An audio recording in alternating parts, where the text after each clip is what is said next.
రేవంత్ రెడ్డి గారు సహకారం చేయకపోతే ఈ మైనర్ బాలిక మీద బండి సంజయ్ కొడుకు పోలీస్ స్టేషన్కి రాకుండానే ఎఫ్ఐఆర్ ఎట్లా బుక్ చేస్తారు? 9 రోజులు కేంద్ర హోంమంత్రి కొడుకు 9 రోజులు చట్టానికి దొరకకుండా ఎట్లా తప్పించుకోకుండా ఉంటాడు?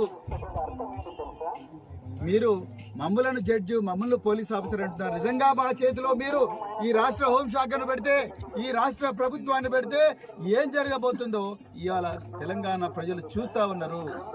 ఎప్పుడెప్పుడు బీఆర్ఎస్ పార్టీ అధికారంలోకి వస్తుందా? ఎప్పుడెప్పుడు కేసీఆర్ గారు ముఖ్యమంత్రి అవుతారా? ఎప్పుడెప్పుడు మళ్ళీ శాంతి పద్ధతులు అదుపులోకి వస్తాయని ప్రజలు 1000 కళ్ళతో ఎదురు చూస్తున్నారు. రేవంత్ రెడ్డి గారు దయచేసి మీరు అబద్ధాలు చెప్పడం మానండి. మీరు మానండి, అబద్ధాలు చెప్పడం మానుకోండి. ముఖ్యమంత్రి అనే పదవికి దాని గుండె ఏదైతే గౌరవం ఉందో ఆ గౌరవాన్ని పూర్తిగా దిగజారుస్తున్నారు మీరు.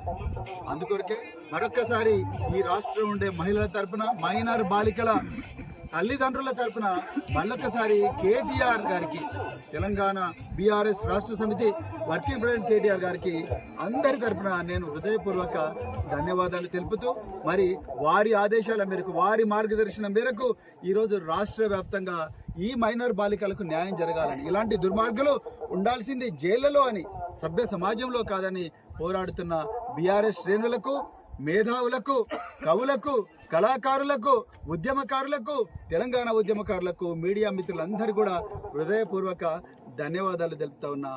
జై ఆర్ఎస్పీ.